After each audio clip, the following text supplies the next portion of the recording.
Hello, you silly goobers. I don't know. I don't know. My light seems to be weird. That was a lot brighter. Anyway, uh, thank you, you silly goobers, for coming back for another wonderful edition of existential rants. And what the fucks? A curious thing happened earlier when I was doing a video that probably none of you will watch. It's Emerson's essay, "The Poet," and the end struck me as a. Oh, don't worry, I'm not gonna reread that. Oh no. But anyway, there was a passage because the poet's just talking about what the poet is and like how they are and differences between people that can just say pretty words and those that actually say something that resonates with others. Something we kind of find ourselves trapped in today. However, uh, I just thought this passage was really interesting. Um, let's see, where do I want to start this one?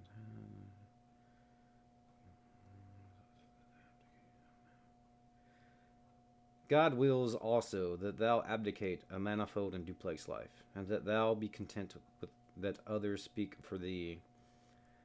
Others shall be thy gentlemen, and shall represent all courtesy and worldly life for thee. Others shall do the great and resounding actions also. Thou shalt lie close hid with nature, and canst not be afforded to the capital or the exchange. The world is full of renunciations and apprenticeships, and this is thine.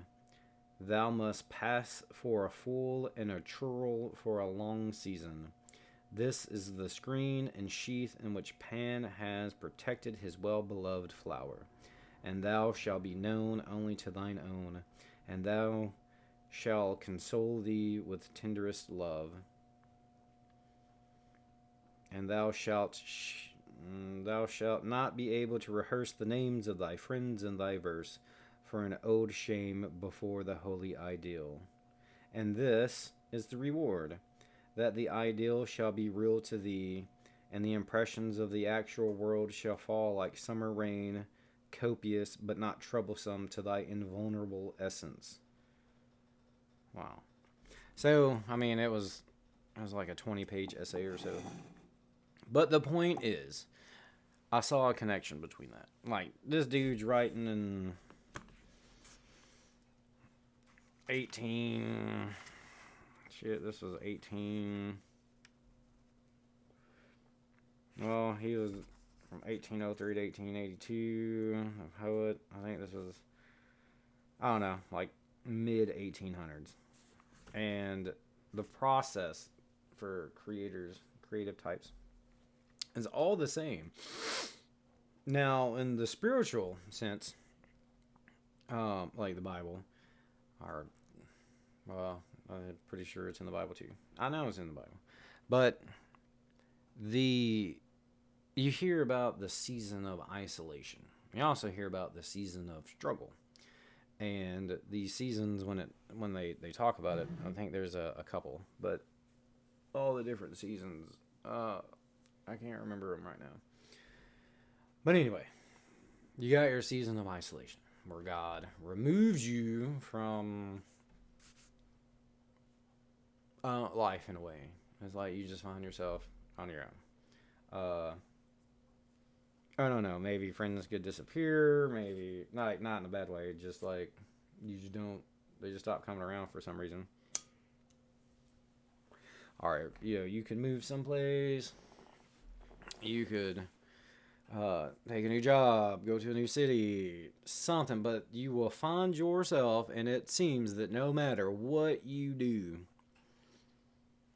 you just don't meet anybody you want to hang out with. You don't meet anybody you want to talk to. It's just like normal.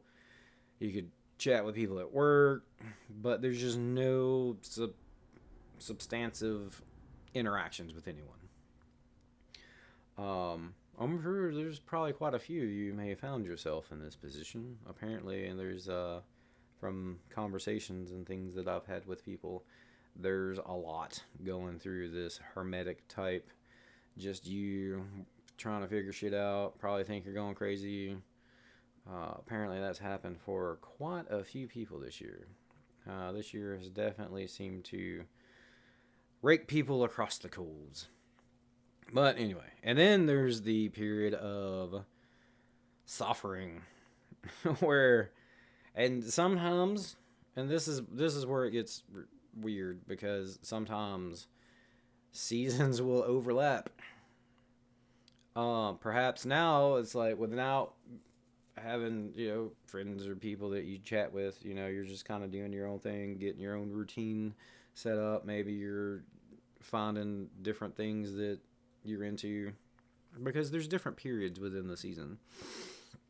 But with the period of suffering, it's like shit don't go according to plan. Shit could fuck up. Bad luck. And typically, like, you're protected. Though bad shit happens, if you look at it, it's like, oh well, maybe it kept me from something else happening. It gets in depth, and it sucks. But anyway, there's that period too.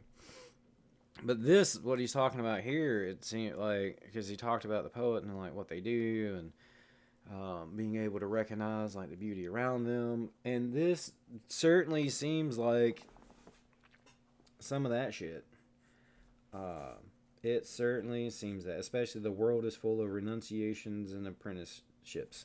Meaning, like, typically in the period of isolation, you start to question everything. Every decision, every value, every moral. Instead of just like, oh, well, people tell me this is great. Let me think about it.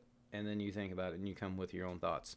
And then there's some things that you may have originally thought a certain way about, and then looked at it and been like, wow, that's not actually really that bad. It just is kind of a thing of preference. Kind of like if you drink Bud Light, and then what's her tits got on the beer can and everybody got upset. That person, I don't know. And then everybody's like, oh, you can't drink Bud Light. And if you thought about it, it was like, well, I don't know. This is just a beer. It's available. It's all right. Better than Miller Lite. Probably gonna start some fights on that one.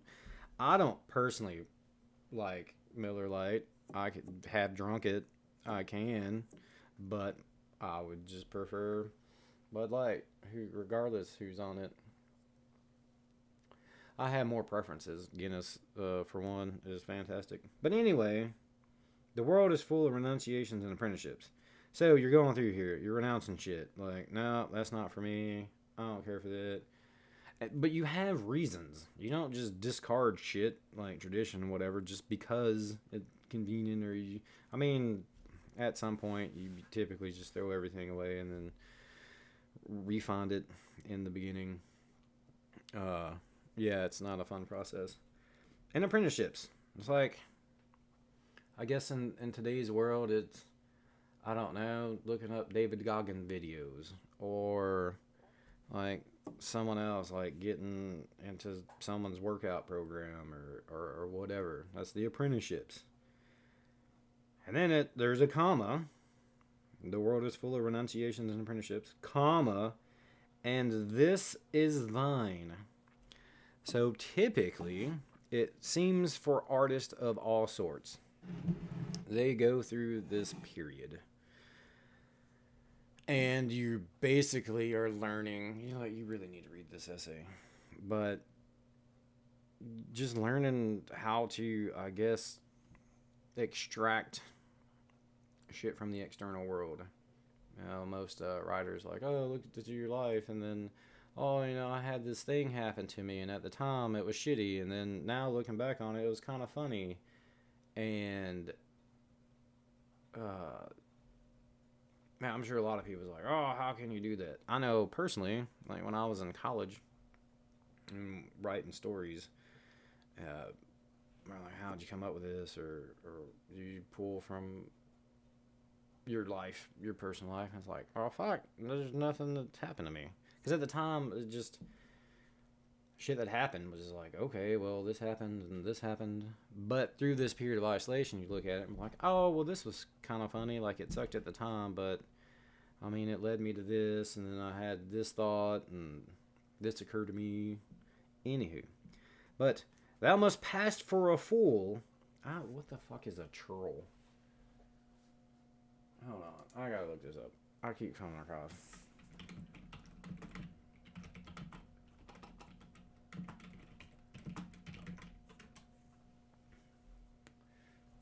A miser.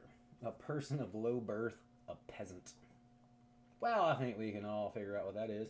But yeah, like, especially artists starting out, musicians, whatever, like, you gotta train your craft. No one's gonna pay you to go and fucking practice your writing. No one's gonna pay you to sit back and, like, learn the fretboard.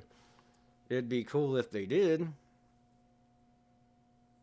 It'd be really cool if they did. That's pretty much what universities should be. But it's always been the same. Artists who we glorify. It's like, oh, this is so great.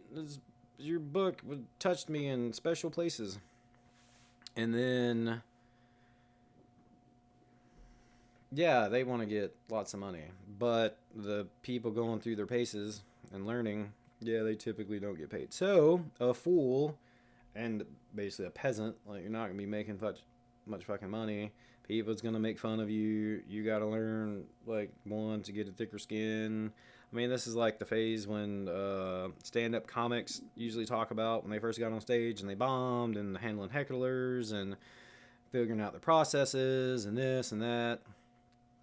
That continues on, and you go through that period, and you learn that and prepare yourself for the big lights and the big stage and all that. But it says, that is the screen and sheath in which Pan has protected his well-beloved flower, and thou shalt be known only to thine own, and thou shalt console thee with the tenderest love. So, yeah, again, you only know yourself because you have to learn your thoughts versus other people's thoughts. You know, what, like, basically, if you were writing a story, being able to write the story and being like, oh yeah, this is good, this isn't good. And it's just practice. And it takes as long as it fucking takes. But again, this is that period of isolation and struggle. Now, that doesn't necessarily mean that God removes you and you live in a cave in the desert for 15 years or so.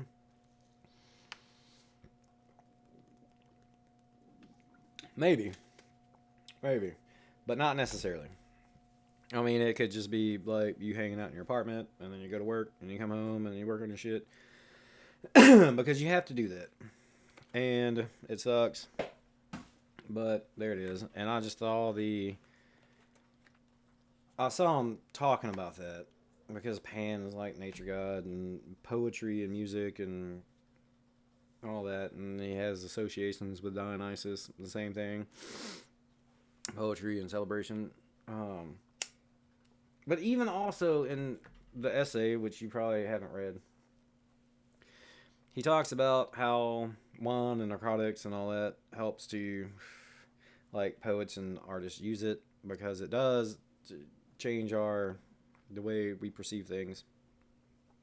But even he was like, nah, yeah, but that's one thing. It usually, like, destroys and limits you and stuff after a while, like, maybe on occasion. But, like, being able to do that and pretty much just relaxing into it and just embracing all that. But if you make it through, then that's kind of where he was saying that's your path. Like, if you're going to be doing this and want to speak truth to the world through art. You know, to have that story that people resonate with and, you know, connect with. You got to go through this phase. But in this modern world, not many people want to go through that because it sucks. And at some point in time, you kind of, like, there are breaking points, and there's no guarantee that you're going to get through it. But there is a guarantee that you will definitely get to where you need to be. Because, you know, sometimes it's like, well, I want to be an artist, but not really.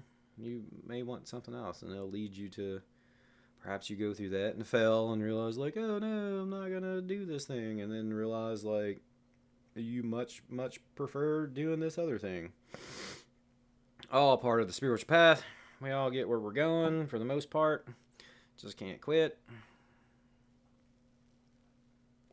No shortcuts, no easy paths, just the path. Well, I guess you could take the easy path, but it only takes you to, like, it seems like it's a lot higher, but once you start climbing up, you realize that it's you can get up here, and the easy paths only lead you down here. So, enjoy. I just wanted to chat about that. I don't know, maybe it was helpful. If not, go read the essay. It will explain everything in greater detail. Maybe. But, thank you for coming back, you silly goobers. Bye.